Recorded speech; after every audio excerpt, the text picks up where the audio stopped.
देखते हैं कल का सॉल्यूशन। कल जो क्वेश्चन मिला था टेस्ट वाला सब्जेक्टिव था, न्यूमेरिकल था और उसमें कुछ लैंग्वेज वाला भी क्वेश्चन था। इंग्लिश वाले को इंग्लिश में जनरल मिला था और हिंदी वाले को हिंदी में लिखा हुआ क्वेश्चन मिला था। 10 क्वेश्चन था, 50 नंबर का था। उसमें से बोला गया था कि सोल्व करके जो भेजिएगा उनके बारे में बताया जाएगा कितना नंबर आया।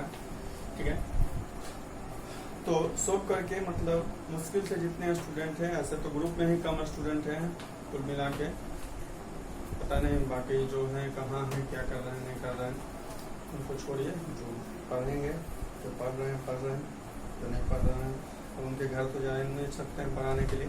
ठीक है, तो देखिए उसमें से मुश्किल से 5 से 7 लोग भेजे हैं, जिनका नाम लास्ट में बताएंगे कि इनको कितना मार्क्स आया है और टाइम के हिसाब से कौन कितना पहले किस तरीके से किस क्रम में भेजे हैं। ठीक है, तीनों जगह मिला के मुश्किल से 5 से 7 लोग समझ सकते हैं। तो देखते हैं पहला क्वेश्चन। पहला क्वेश्चन है, वायु में एक दूसरे से 30 सेंटीमीटर दूरी पर रखे दो छोटे आवेशित गोलों पर क्रमशः 2 × 10⁻⁷ कूलम तथा 3 × 10⁻⁷ कूलम आवेश, मतलब 2 चार्ज।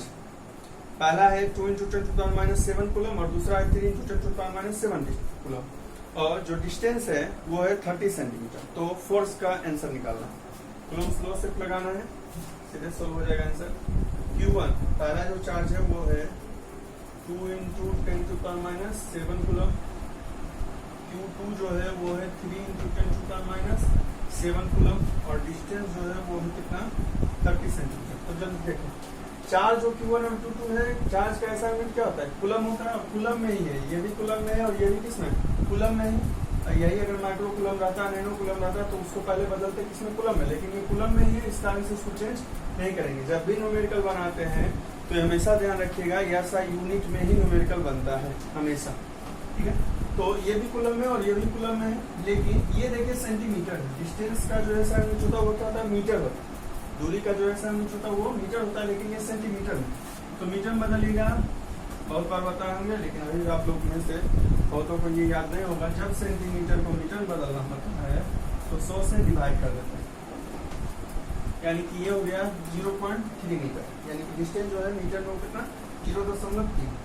अब कूलम का नियम से फॉर्मूला लगाए, कूलम्स लॉ, यह बराबर फॉर्मूला क्या होता है 1/4πε0 या E0 Q1 × Q2/R।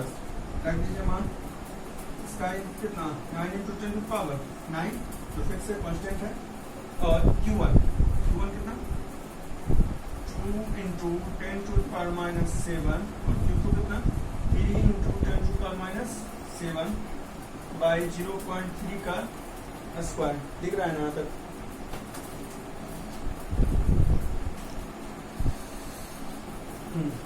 चलिए अब क्या कीजिए, जो अंक सिर्फ है मतलब पावर वाला छोड़ के एक साथ लिख लीजिए। 9 × 2 × 3, यहाँ है 10⁻9 × 10⁻⁷ × 10⁻⁷। 9 को एक साथ लीजिए, 2 को एक साथ, 3 को एक साथ, मतलब अंक जो था उसके साथ 10⁻9 10⁻⁷ और 10⁻⁷। नीचे हो गया स्क्वायर, मतलब 2 बार गुना करना, 0.3 × 0.3। ठीक है, इतना कर दिए। अब इसके आगे जब सोल्व कीजिएगा, चलिए अब इसके आगे जब सोल्व कीजिएगा तो क्या कीजिए, यहाँ पे देखिए बेस 10 है, यहाँ भी बेस 10 है, यहाँ भी बेस 10 है, यहाँ भी बेस 10, मतलब आधार जो यहाँ भी 10 है, यहाँ भी 10 है और यहाँ भी 10 है। तो जब एक ही जैसा आधार हो और इंटू में होता है तो जो पावर होता है उसको क्या करते हैं, अगर प्लस में तो जोड़ देते हैं और माइनस में तो क्या करते हैं, घटा देते हैं। तो ये 9 प्लस में और -7 किसमें है, माइनस में। तो इसको जब आगे लिखिएगा कितना हो जाएगा, 9 × 2 × 3 × 10⁻9 प्लस में और -7 कितना हो जाएगा 14 बटे ये 9 है 0.3 × 0.3। अब हो गया आगे 9 × 2 × 3 × 9 प्लस में और 14 माइनस में, कितना 10⁻⁵ नीचे में ये 0.3 × 0.3, इसको हटाएगा तो ऊपर में 1 10, फिर इसको हटा दीजिए तो ऊपर में एक और 10। 3 से 3 क्या हो जाएगा, कैंसिल। 3 से 3 किया 9। अब बचा कितना 3 गुने 2 10 की पावर -5 गुने 10 गुने 10 10 का स्क्वायर तो हो गया 3 गुने 2 6 माइनस में 5 है प्लस में कितना 2 माइनस में ये 5 है और गुना वाला जो प्लस वाला वो कितना 2 है तो ये कितना 6 गुने 10 की पावर -5 प्लस 2 कितना -3 न्यूटन यानी कि ये आएगा बल का आंसर 6 गुने 10 की पावर -3 6 इंटू 10 की पावर -3 न्यूटन पहला का आंसर ये ठीक है। ये फर्स्ट नंबर का सॉल्यूशन। चलिए देखिए जिनका नहीं बना है लिखिए जल्दी से।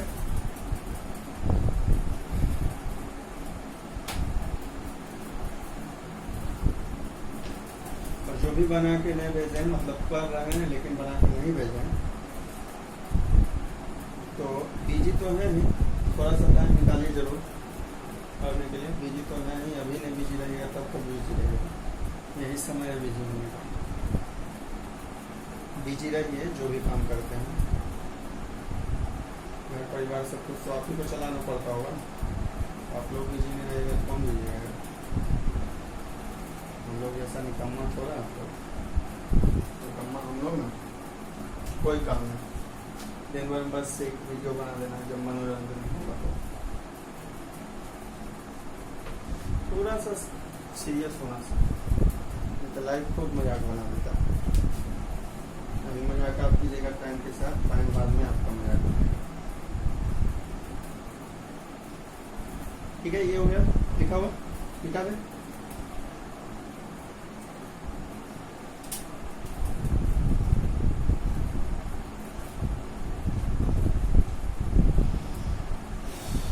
तो पहला का जो आंसर आएगा 6 गुने 10 पर -3 न्यूटन इतना सोल्व कर दिए मतलब आपको 5 नंबर मिल गया। जिनका जो बना भेजे हैं देख लीजिएगा ऐसे तो चेक कर दिए हैं।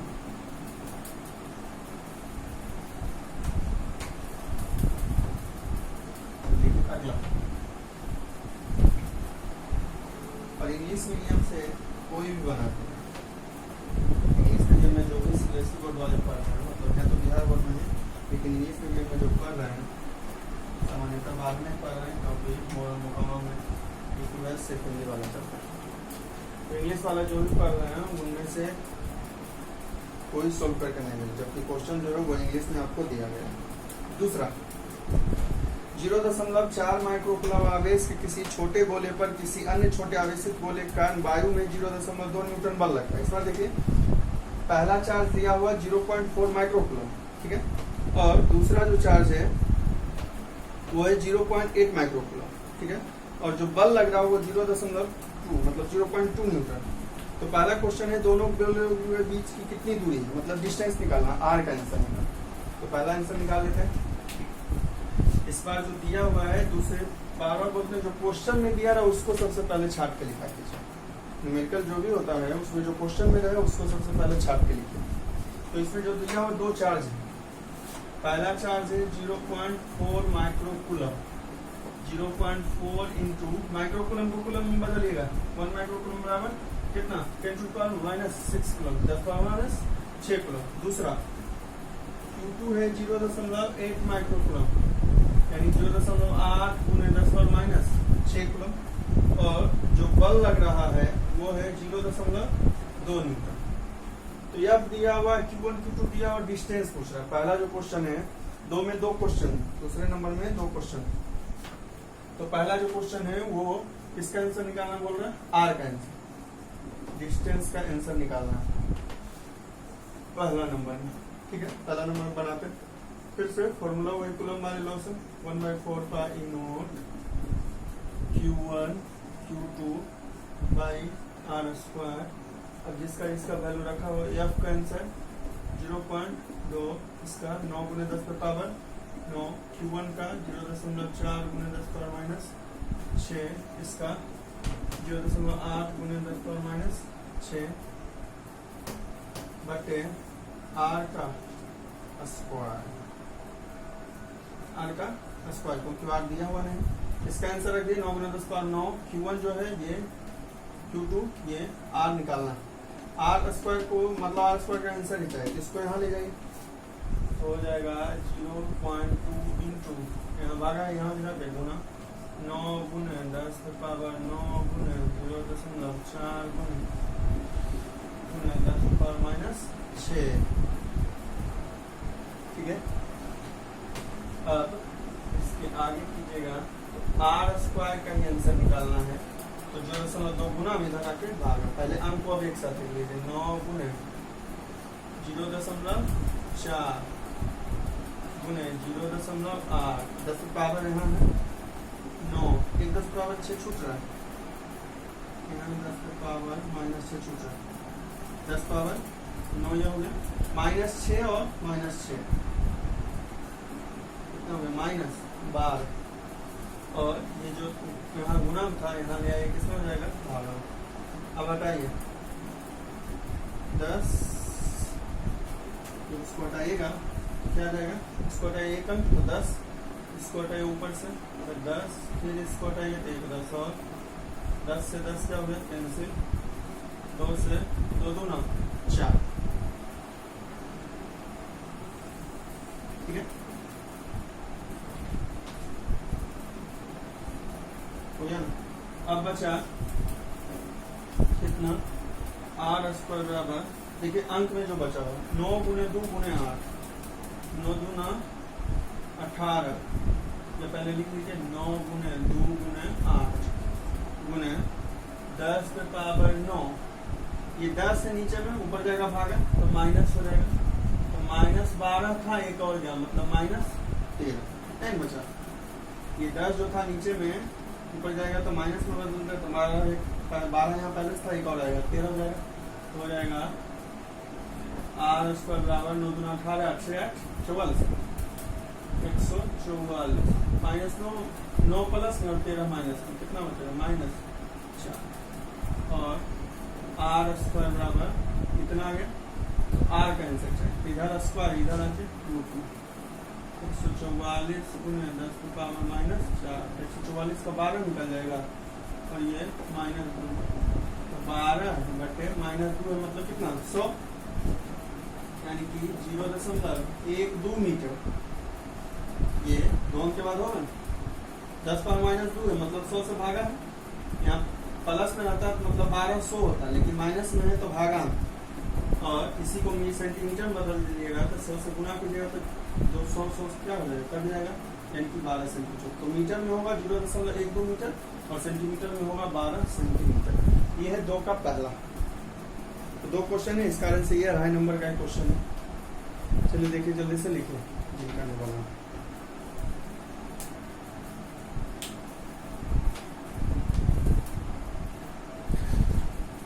दो ही क्वेश्चन में 13 मिनट छोड़ेंगे, 2 क्वेश्चन में पूरा होगा।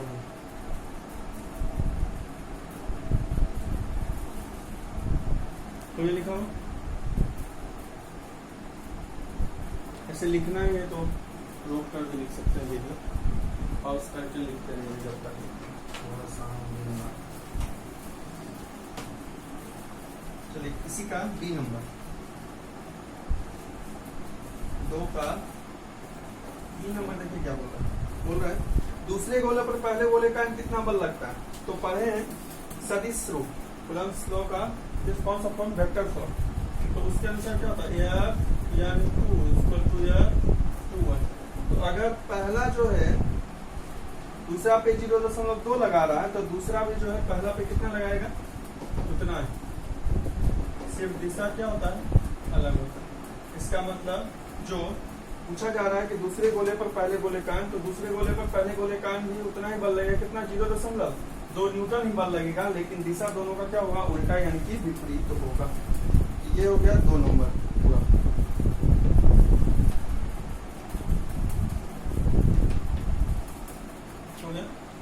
चलिए अगला तीसरा नंबर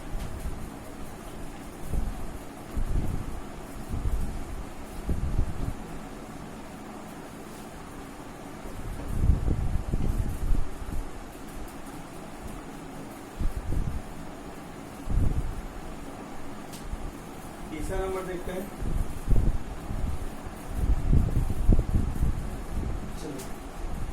3 नंबर जो क्वेश्चन है वो है जांच द्वारा तो निश्चित कीजिए कि K square by G M E M P, मतलब एम ई बता रहा है किसका, इलेक्ट्रॉन का मास, और एम पी बता रहा है किसका, प्रोटॉन का मास। बीमाहीन मतलब डायमेंशन लेस, यानी किसका जो है वो डायमेंशन नहीं होता। भौतिक नियतांकों की सारणी देखकर इस अनुपात का मान ज्ञात कीजिए, यह अनुपात क्या बताता है। हो गया। तो सबसे पहले ये चेक करके बताना है कि ये क्या है, बीमाहीन है, मतलब इसका कोई डायमेंशन नहीं है, डायमेंशन लेस है।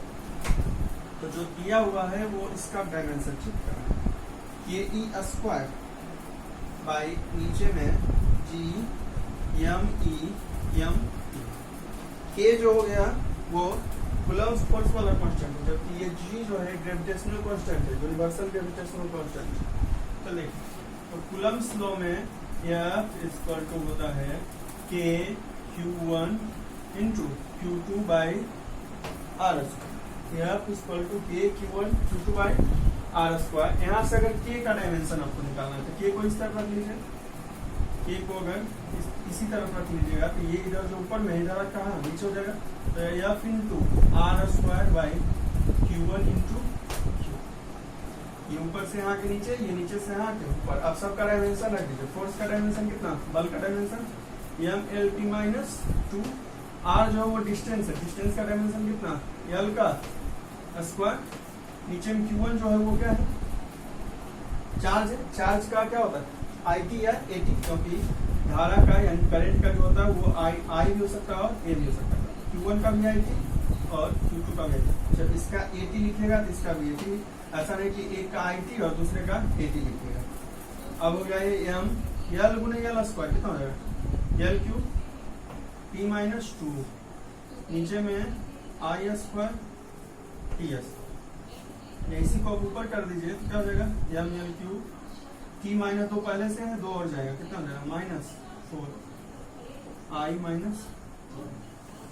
ये हो गया किसका, इस के का डायमेंशन। ठीक है, इसी तरीके से निकाल लेते हैं नीचे में किसका निकालना है, जी का। तो ग्रेविटेशनल फोर्स का फॉर्मूला याद होगा, सिर्फ Q1 के बदले क्या होता है, ये मास होता है वहां पे m1 और m2 बाई आर स्क्वायर, और k की जगह g होता है। अब g चाहिए तो क्या करिएगा, फिर वही f इंटू आर स्क्वायर, जो Q1 Q2 था वो बदल जाए किसमें, m1 m2।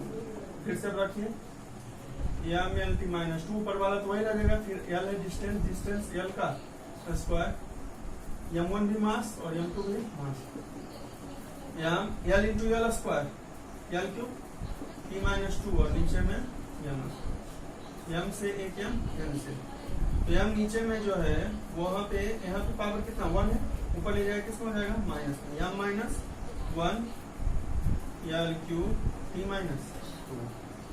तो दोनों डायमेंशन निकाल चुके हैं, एक के का और एक जी का। अब क्या करना है, इसमें रखना, के का डायमेंशन कितना आया, M L Q T minus 4 I minus 2। E जो है वो क्या है, इलेक्ट्रॉन पे चार्ज या प्रोटॉन पे जो चार्ज होता है, और चार्ज का डायमेंशन कितना, आई टी का। ठीक है, ये इतना दूर के का है और बगल में किसका, ई का, नीचे फिर जी का रखिए, जी का कितना है, M minus 1 L Q T minus 2। एक मास इलेक्ट्रॉन का और एक मास प्रोटॉन का, तो दोनों तो मास ही है, तो इसका भी एम और इसका भी कितना एम। अब कीजिए तो क्या हो जाएगा, एम देखिए, ये पहले कर लीजिए, M L Q T minus 4 I minus 2, I का स्क्वायर आई स्क्वायर, टी का स्क्वायर टी स्क्वायर, और नीचे में बचा हुआ है एम माइनस 1 और इंटू एम का square, M minus 1 into M का स्क्वायर, फिर एल क्यू टी माइनस 2। चलिए देखिए, अब देखिए माइनस में है प्लस में, या इसी को ऊपर ले चल जाएगा तो ऊपर प्लस हो जाएगा, तो m एक पहले से और एक ये माइनस वाला जाएगा, क्या हो जाएगा, m square L Q T minus में 4 और यहाँ पे 2 है प्लस, तो कितना हो जाएगा, माइनस में 2, माइनस में 4 है और यहाँ पे कितना 2 प्लस में, तो 4 में से 2 घटाए कितना बचेगा 2, और आई माइनस में 2 है, प्लस में 2 कैंसिल हो जाएगा। नीचे में बचा ये वाला, तो हम ऊपर ही कर दिए, तो नीचे में बचा यम square L cube T minus 2। देखिए देखिए जैसा मिल रहा है सब कुछ। यम स्क्वायर से यम स्क्वायर कैंसिल, एल क्यूब से एल क्यूब कैंसिल, ये से ये कैंसिल। एक आ गया। इसका मतलब जो है ये क्या है, बीमाहीन यानी कि डायमेंशन। तो सबका बीमा रखना था, बीमा रख के कीजिएगा तो कुछ नहीं बचेगा, मतलब एक बचेगा और एक बच गया। इसका मतलब क्या है कि बीमाहीन है, इसका कोई बीमा नहीं होगा। हो गया। तो ये था तीसरा का। तीसरा में भी 2 क्वेश्चन। ये पहला क्वेश्चन बीमाहीन। इसी में देखिए आगे क्या करना है, भौतिक नियतांकों की सारणी देखकर इस अनुपात का मान याद कीजिए।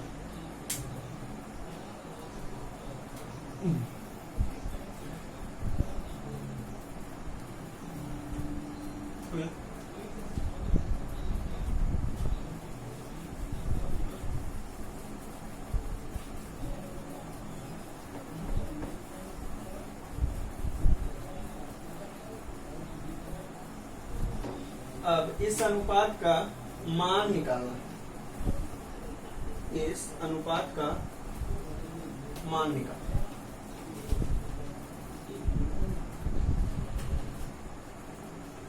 चलिए ये ऐसे क्वेश्चन कर चुके हैं कि एक इलेक्ट्रॉन और एक प्रोटॉन के बीच विद्युत बल और गुरुत्वाकर्षण बल का अनुपात क्या होता है। तो लगभग में जो आंसर आता है 2.3 × 10⁻39, वही वाला आंसर आएगा इसमें। के का मान मतलब कूलम्ब फोर्स में के का मान कितना होता है, 9 × 10⁻9। ई क्या, इलेक्ट्रॉन, ई का मान कितना 1.6 × 10⁻19 और स्क्वायर तो स्क्वायर। पीछे में जी, जी का मान कितना होता है 6.67 × 10⁻11। यम ई 1.6। यम ई क्या होता है, इलेक्ट्रॉन का मास में पूछा, 9.1 × 10⁻31 और यम पी मतलब प्रोटॉन का 1.67 × 10⁻27। इसको कीजिएगा तो 9 × 10⁻9 1.6 स्क्वायर मतलब 2 बार गुना -19 का कितना हो जाएगा -38 6.67। अंक को एक साथ रखिए 9.1 1.67 -11 यहाँ -31 और -27।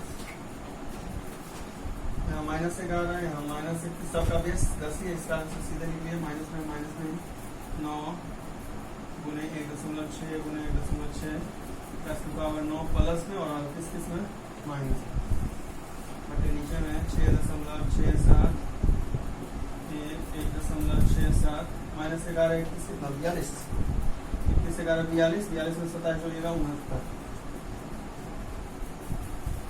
9 × 1.6 × 1.6 9 में 38 बटे कितना बचेगा -29 बटे 6.67 1.67 अब इसी को 69 नीचे में है माइनस, ऊपर ले जाएगा किसमें हो जाएगा प्लस में, ऊपर ले जाएगा प्लस में तो 29 माइनस में और प्लस में कितना 69, तो 29 प्लस 69 कितना 40 बचेगा माइनस 29 है। तो इसी को जब आगे सोल्व कीजिएगा पूरा, जब अंक वाला सोल्व कीजिएगा तो हो जाएगा 2.3 के लगभग, मतलब आता है 2.29 करके, तो 2.3 लिख लेते हैं 10⁻39 और ऊपर भी बल है नीचे भी बल है, इस कारण से इसका कोई मात्रक नहीं होगा, जैसे कि अभी निकाले थे बीमा विहीन होता है।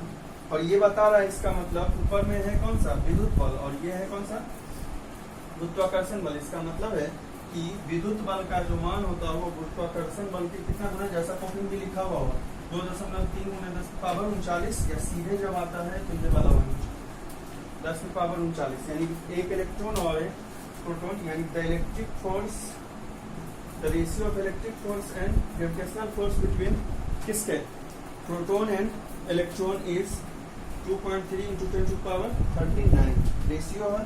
तो फोर्स और फोर्स है, इस कारण से इसका जो है कोई यूनिट नहीं होगा। चलिए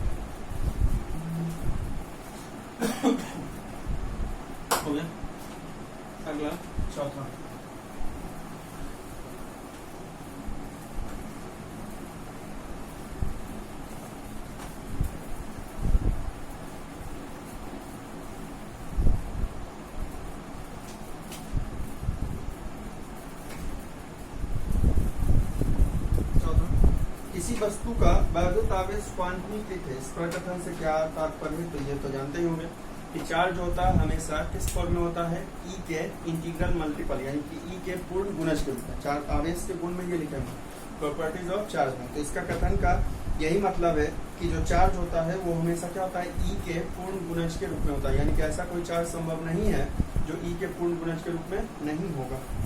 स्थूल अथवा बड़े पैमाने पर, इसी में बी नंबर क्वेश्चन है, स्थूल अथवा बड़े पैमाने पर वैद्युत आवेशों से व्यवहार करते समय हम वैद्युत आवेश के क्वांटमीकरण की उपेक्षा कैसे कर सकते हैं? तो जब आवेश का मान बहुत बड़ा होता है तो उसका वितरण जो होता है वो क्या होता है, संतत होता है। जब आवेश का मान क्या होता है, बहुत बड़ा होता है, ये छोटे मान के लिए होता है कि आवेश होता है हमेशा क्या होता है, क्वांटमीकृत होता है। तो आवेश का मान जब बहुत बड़ा होता है तो वो संतत रूप से यानी कि यूनिफॉर्म रूप से जो होता है डिस्ट्रीब्यूट रहता है, वितरित होता है। इस कारण से बड़े पैमाने पर यानी कि लार्ज स्केल पे जो होता है वो क्वांटमीकरण यानी कि क्वांटाइजेशन को नहीं माना जाता, यानी क्वांटमीकरण की उपेक्षा किया जाता है। ये था 4 का आंसर, ठीक है। 5वां, जब कांच की छड़ को रेशम के टुकड़े से रगड़ते हैं तो दोनों पर आवेश आ जाता है। इसी प्रकार की परिघटना का वस्तुओं के अनुरूप परीक्षण किया जाता है। स्पष्ट कीजिए कि यह परीक्षण आप किस प्रकार समझ सकते हैं। तो क्या करते हैं, जब ग्लास रॉड को सिल्क पर, सिल्क क्लॉथ पे क्या कीजिएगा, रब कीजिएगा, तो होता क्या है, यानी कि जब कांच के छड़ को रेशम के कपड़े पर रगड़ते हैं तो ये इस तरीके का पढ़ चुके हैं कि उसमें से एक क्या करता है, अपना आवेश जो करता है वो दान करता है, इलेक्ट्रॉन जो करता है वो दान करता है। तो ग्लास का जो मतलब कि जो छड़ होता है, शीशे का छड़ जो होता है वो अपना इलेक्ट्रॉन दान करता है, जिसके कारण उस पर क्या जाता है, धनात्मक आवेश। जबकि जितना ये इलेक्ट्रॉन दान करता है उतना ही इलेक्ट्रॉन कौन ग्रहण कर लेता है, रेशम का कपड़ा, यानी कि जो क्लॉथ था सिल्क वाला, ठीक है, तो उतना ही वो ग्रहण कर लेता है। तो जितना आवेश इसका घटता है उतना ही आवेश उसका क्या होगा, बढ़ता है। और दोनों पे जो आवेश आएगा, मतलब जितना आवेश ये देता है, इलेक्ट्रॉन देता है, उतना ही इलेक्ट्रॉन वो क्या करता है, ग्रहण करता है। इस कारण से जब एक पे जो चार्ज आएगा, जो दान करता है उस पर प्लस और दूसरे पे क्या आएगा, माइनस। तो जब जोड़ेंगे तो जितना ये दान किया उतना ही क्या करता है, ग्रहण करता है। और जब जोड़ेंगे तो कुल आवेश का मान क्या हो जाएगा, 0 हो जाएगा। इसका मतलब है कि आवेश जो होता है वो क्या होता है, संरक्षित होता है। मतलब पहले से जब इस पर कोई आवेश नहीं था तो अभी भी इस पर कोई आवेश है, लेकिन उसका कुल मान जो है अभी भी कितना है, 0 है। आवेश संरक्षण पर है, संरक्षण कंजर्वेशन। कंजर्वेशन मतलब क्या होता है कि चार्ज का वैल्यू जो होता है वो चेंज नहीं होता कभी भी। उसको ना तो हम बना सकते हैं, यानी कि ना तो क्रिएट कर सकते हैं और ना ही डिस्ट्रीब्यूट कर सकते हैं, ठीक है।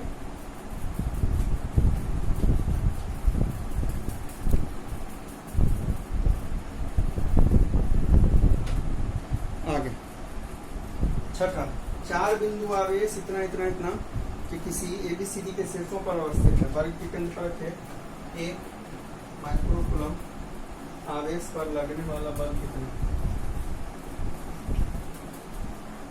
6 नंबर,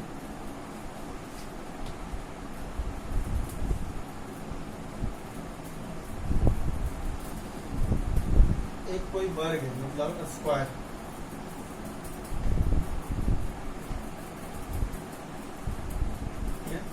जिसका भुजा यानी कि साइड जो है वो 10 सेंटीमीटर,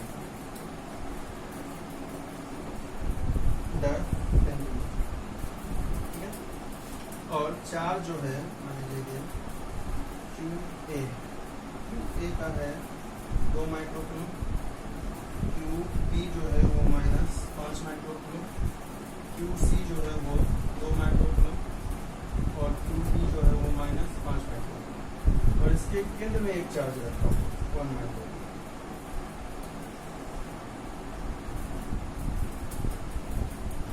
चलिए, पूछा जा रहा है कि ये जो केंद्र में रखा हुआ है उस पर कितना बल लगेगा। चलिए, अब ठीक है, अगर A और इसका निकालेगा, A का इसके साथ निकालेगा तो एक चार्ज हो गया 1, 2, ठीक है। और इसके लिए जब निकालेगा तो माइक्रोकूलम में अगर है तो माइक्रोकूलम में ये अगर बदल रहा है, बना रहे हैं, तो ये सेंटीमीटर में, सेंटीमीटर यूज कीजिएगा। तो वर्ग का जो विकर्ण होता है, वर्ग का विकर्ण यानी कि डायगोनल जो होता है क्या होता है, √2 गुना भुजा। इसे मीटर बना के बताइएगा तभी ये आंसर आएगा, 0 जाएगा। सेंटीमीटर बना रहे तभी हो जाएगा √2 गुना 10, यानी कि विकर्ण जो होगा वो 10 √2 होगा। तो यहाँ से यहाँ तक का आंसर कितना, 10 √2, आना ही चाहिए। यानी कि यहाँ से यहाँ तक का जो दूरी होगा वो कितना होगा 10√2/2 यानी कि 5√2।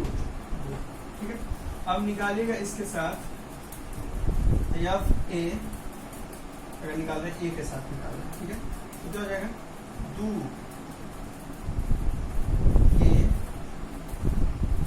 माइक्रोकूलम और ये कितना 1 माइक्रोकूलम और 5√2 का। इसी तरीके से इसके सामने वाला निकालें एफ सी के द्वारा इसका कितना हो जाएगा, तो के वही कांस्टेंट, ये देखिए 2 ही और ये कितना 1 ही। यहाँ जब इधर 5√2 है तो इधर भी कितना होगा 5√2 में होगा। और इसी तरीके से निकालिए एफ बी का, कितना हो जाएगा -5 और 1 से बदल जाएगा ए -5 गुने 1 5√2।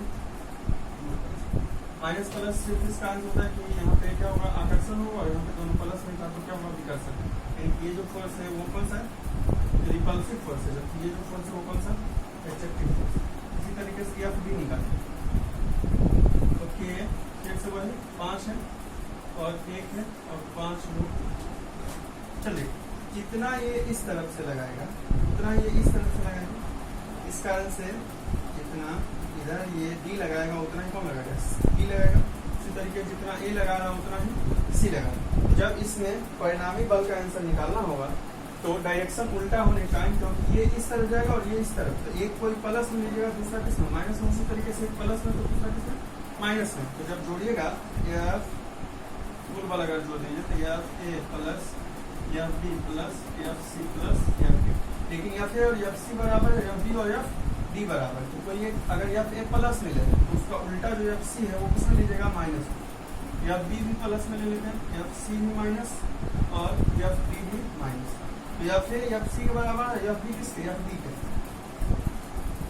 यानी कि जो बल लगेगा वो कितना होगा 0, यानी कि जो फोर्स मैग्नीट्यूड होगा उसका 0।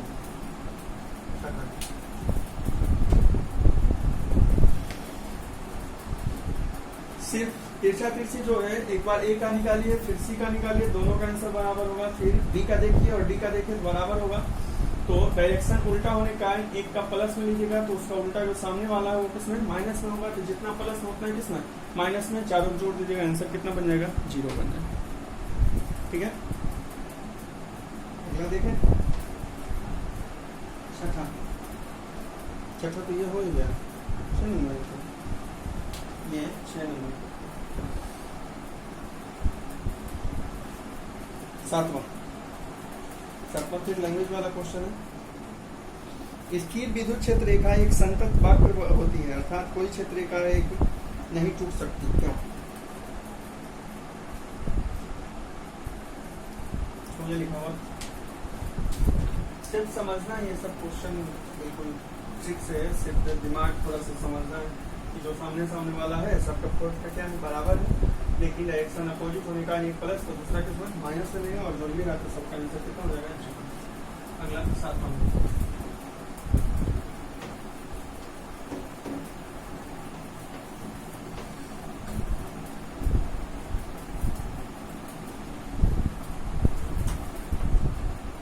पहला जो है सबका 2 क्वेश्चन है। स्थिर विद्युत क्षेत्र रेखा तो स्टैटिक इलेक्ट्रिक फील्ड लाइंस जो होता है वो कंटिन्यूअस कर्व, ठीक है, और कोई भी इलेक्ट्रिक फील्ड लाइन जो होता है वो डिसकंटिन्यू नहीं होता, ठीक है। क्यों? मतलब स्थिर विद्युत क्षेत्र रेखा जो है एक संतत वक्र होती है, अर्थात कोई क्षेत्र रेखा एकाएक नहीं टूट सकती। क्यों? तो जैसा कि विद्युत क्षेत्र रेखा में पढ़े हैं कि इलेक्ट्रिक फील्ड लाइन जो होता है वो पॉजिटिव चार्ज से शुरू होता है और निगेटिव चार्ज पे क्या होता है समाप्त स्टार्ट होता है। ओरिजिन होता है कहाँ पे पॉजिटिव चार्ज पे और एंड होता है कहाँ पे नेगेटिव, ठीक है, मतलब माइनस वाले, ठीक है। अब इसी में फिर पढ़े कि यहीं पे कोई भी बिंदु लेंगे तो वो विद्युत क्षेत्र की दिशा को बताता है, ठीक है। और ये अगर बीच से कहीं भी टूट जाएगा, कहीं भी बीच से ये ब्रेक कर गया, डिसकंटिन्यू कर गया, इसका मतलब वहां पे विद्युत क्षेत्र अगर ये हटे, इसका मतलब विद्युत क्षेत्र यहीं तक में है, इसके आगे नहीं। तो अगर विद्युत क्षेत्र रेखा यानी कि ये कहीं पे टूट गया तो वहां पे क्या बताएगा कि विद्युत क्षेत्र नहीं, वहां पे विद्युत क्षेत्र नहीं है। जो कभी ऐसा संभव ही नहीं कि मतलब विद्युत क्षेत्र रेखा को बताने के लिए वो रेखा कभी टूट नहीं सकता, क्योंकि कैसे टूटेगा इसका मतलब होगा कि वहां पे विद्युत क्षेत्र नहीं है, जो ऐसा हो नहीं सकता, मतलब वास्तव में ऐसा पॉसिबल नहीं है। इसी कारण से होता है कि कोई भी विद्युत क्षेत्र रेखा जो होता है वो क्या है, संतत वक्र होती है और ये एकाएक टूट नहीं सकती, मतलब अचानक टूट नहीं सकती। फिर बी नंबर क्वेश्चन में पढ़े होंगे कि कभी कभी मतलब कभी भी एक दूसरे को प्रतिच्छेद, मतलब टू इलेक्ट्रिक फील्ड लाइन होता है वो नेवर इंटरसेक्ट, मतलब कभी एक दूसरे को क्रॉस नहीं कर सकता है या कट नहीं करता है। क्यों नहीं करता है?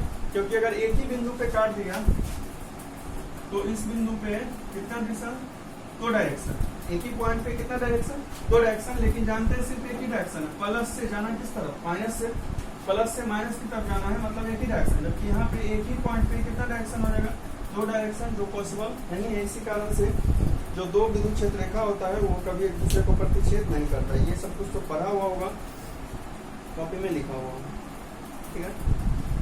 तो 7 नंबर हो गया। फिर 8वां,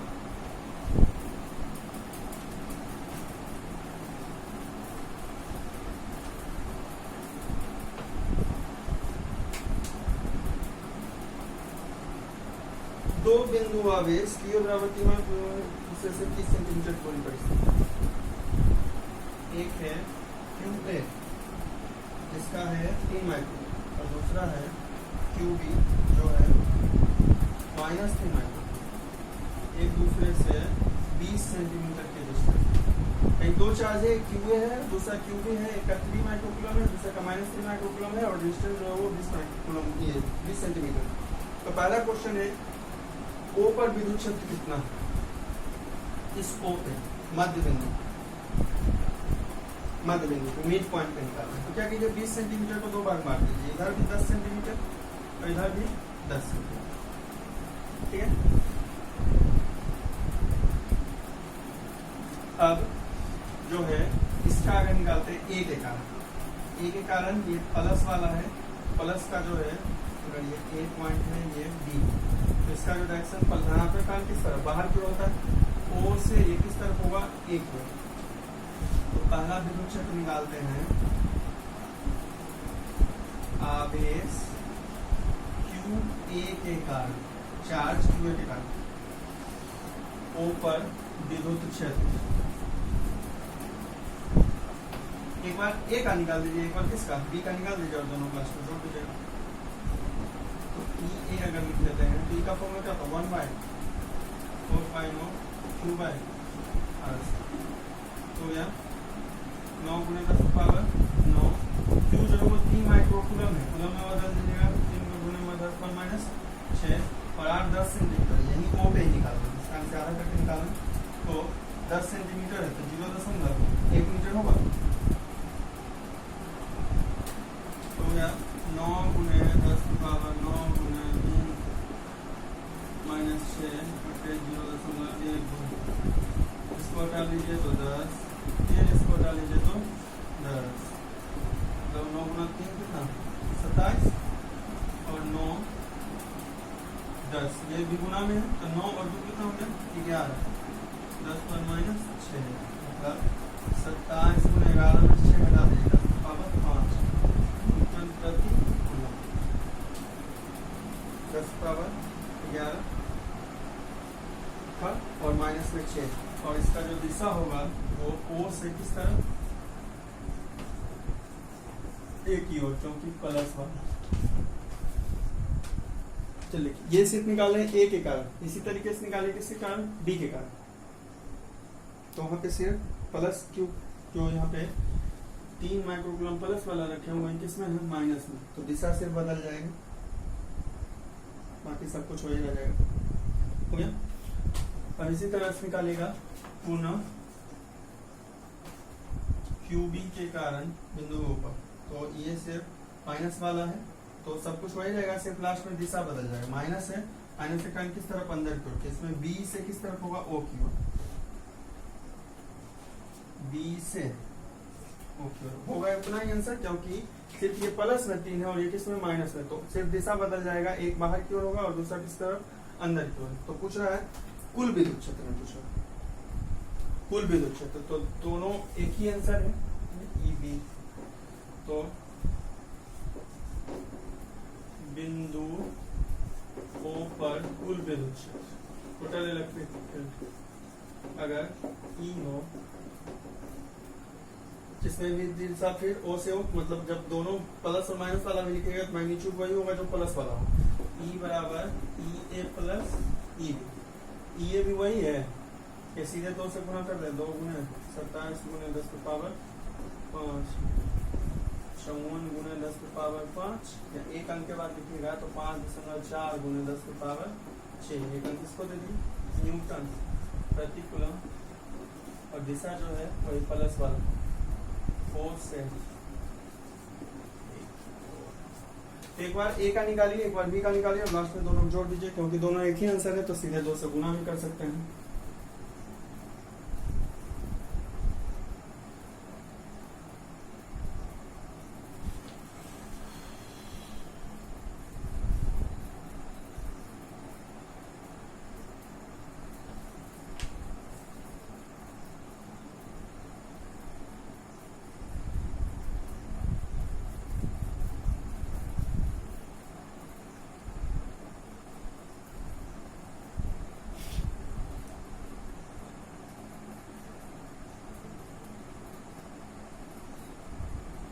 हो गया।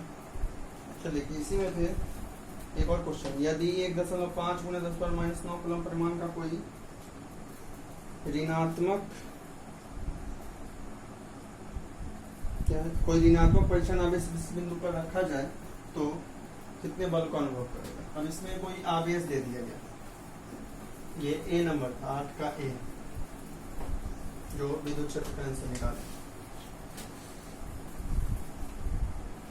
दूसरा इसी का 8 का बी जो है वो एक क्यू दिया हुआ माइनस में परीक्षण आवेश, इसका आंसर है 1. पूछ रहा है कि इस पे कितना बल लगेगा, तो एफ के रूप में फॉर्मूला जानते हो, ई बराबर क्या होता है एफ बटे क्यू। इसका आंसर आपको पता है 5.4 गुने 10 की पावर 6, एफ बटे 1.5 गुने 10 की पावर -9। इसको इस तरफ ले जाइए, 5.4 6, यहाँ भागा में 8 गुना बराबर एफ इक्वल टू 5.4 गुने 1.5 और प्लस में 9 माइनस 10 पे -3, 6 में से 9 घटाएगा 3। अब इसको गुना कीजिए, 5.4 गुने 1.5 तो ये 8.1 आएगा गुना करके, 10 की पावर -3 और बल का मात्रा 9। ये हुआ एफ का आंसर 8 का बी नंबर।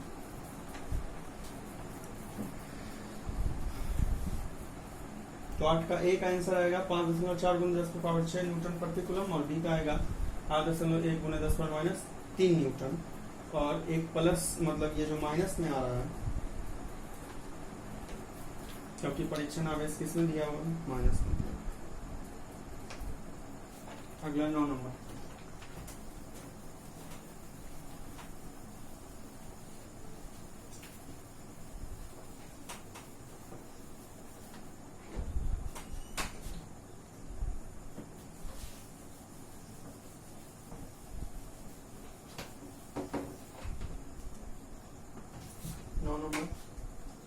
ठीक है। दिया दो निर्देशांक दिया है, एक ए है जो है 0 0 -15 सेंटीमीटर, और दूसरा बी है जो है 0 0 +15 सेंटीमीटर। दो चार्ज दिया हुआ है, Q A equal to 2.5 7 coulomb और क्यू बी इक्वल टू -2.5 गुना 7। क्वेश्चन है, किसी निकाय में दो आवेश क्यू ए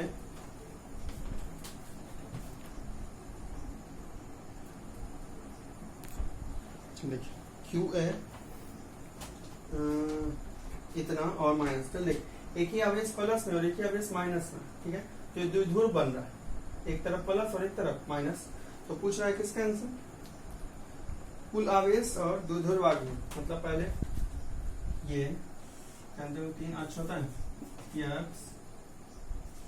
एक वाई और एक जेड। चल देखिए, ये जरूरी नहीं है यहाँ तो वाई हो, कहीं भी एक्स वाई जेड कर सकते हैं जब तीनों वाला लीजिएगा तो। चलिए, तो ये जेड जो है इसी पे दोनों है, क्योंकि एक्स भी जीरो वाई भी जीरो, और इसका कितना माइनस, एक्स भी जीरो वाई भी जीरो प्लस, तो एक जो है जेड के माइनस वाले पे और एक जेड के प्लस वाले पे। ये मान लेते हैं जीरो जीरो, ऊपर में कौन सा होगा प्लस वाला, और ये नीचे में जीरो जीरो माइनस। तो कुल जो डिस्टेंस हो गया क्यू ए यहाँ पे और यहाँ पे क्यू बी, तो जो टोटल डिस्टेंस, क्योंकि डिस्टेंस माइनस में नहीं आता है तो प्लस में 2l का आंसर, क्योंकि p बराबर फॉर्मूला लिखता है q गुना 12, तो जो लंबाई होता है उसको 12 से लिखते हैं। अब 15 प्लस 15 कितना 30 सेंटीमीटर। ठीक है, अब q जो है qa लीजिए या b लीजिए, परिमाण सिर्फ लेना होता है, तो q बराबर लेना है 2.5 माइनस 7।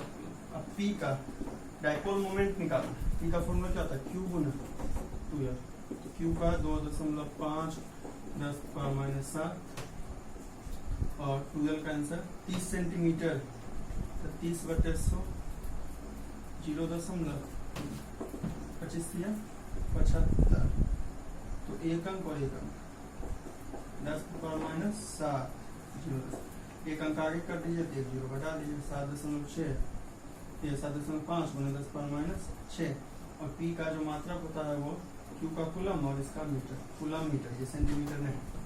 ठीक है, तो डाइपोल ऑफ मोमेंट जो होगा वो इतना हो। इसके साथ ही टोटल चार्ज पूछना है, q बराबर qa प्लस qb कीजिए, तो एक जितना प्लस में उतना ही दूसरा कितना माइनस में, 2.5 गुना 10 की power minus 7 plus minus 2.5 plus minus cancel. ऐसे भी द्विध्रुव यानी जब डाइपोल होगा तो टोटल चार्ज का आंसर हमेशा जो होगा कितना होगा, जीरो ही होगा, क्योंकि एक पे प्लस होता है दूसरे पे कितना माइनस होता है। चलिए लिखे जल्दी, और एक लास्ट क्वेश्चन देखते हैं।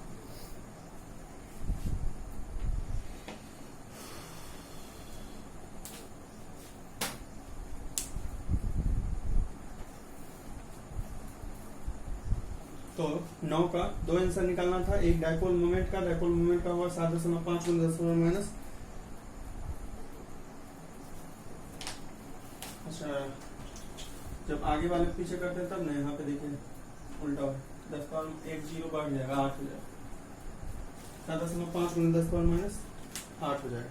जब आगे करते हैं तो घटाते हैं और जब पीछे करते हैं तब बढ़ाते हैं।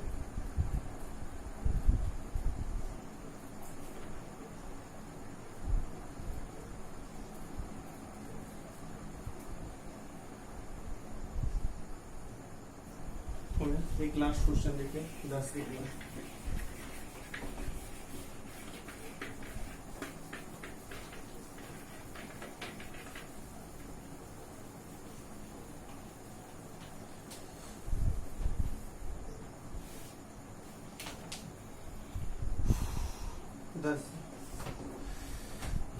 द्विध्रुव आघूर्ण का कोई विद्युत द्विध्रुव कूलम मीटर, मतलब p का आंसर है 4 गुने 10 पावर माइनस 9 कूलम मीटर।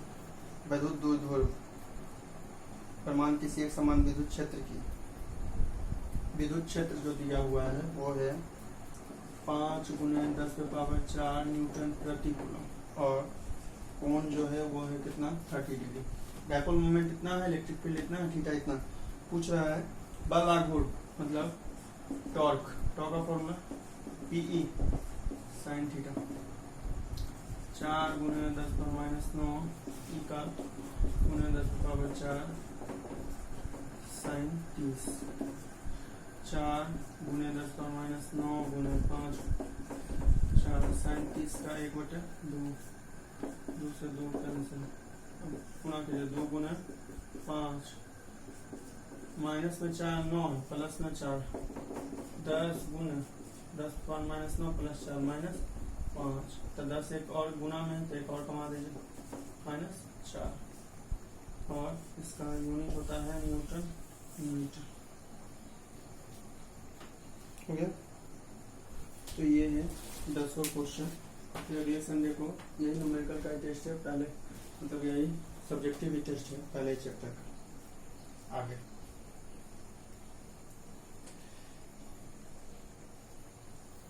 ठीक है, चलिए अब तो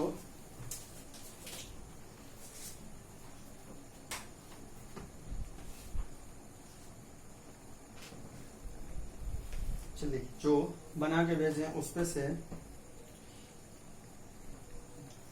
विशाल है जिनका 35 नंबर आया है, 7 क्वेश्चन सही है। खुशबू है जिनका 40 नंबर है। रवि है 45 नंबर है। दीपक है 45 नंबर है। फिर रागिनी है 25 नंबर है। तन्नू है 35 नंबर है और अनंत है 25 नंबर। तो इसमें से सिर्फ रागिनी को छोड़ के, रागिनी मोड़ की है, बाकी सब जो है मतलब रागिनी मोड़ में पढ़ती है, बाकी सब जो है वो बाद में पढ़ रहा है। ठीक है, मतलब मोकामा से और मोड़ से बिल्कुल नहीं के बराबर। इसमें से टाइम के हिसाब से सबसे पहले जो दिए थे वो विशाल थे, उसके बाद वही खुशबू, फिर दीपक का था, रवि का था, एक ऋतुराज का भी छोड़ दिया, ऋतुराज का भी 45 नंबर। ठीक है, तो टाइम के हिसाब से सबसे पहले विशाल, फिर खुशबू, फिर दीपक, फिर तन्नू, रागिनी, अनंत और सबसे लास्ट में ऋतुराज। ठीक है, सबसे ज्यादा जो नंबर है वो 3 लोगों का है, रवि, दीपक और ऋतुराज, 48 नंबर। बाकी जो बना के नहीं दिए आराम से लिखते रहे कॉपी में, और क्या।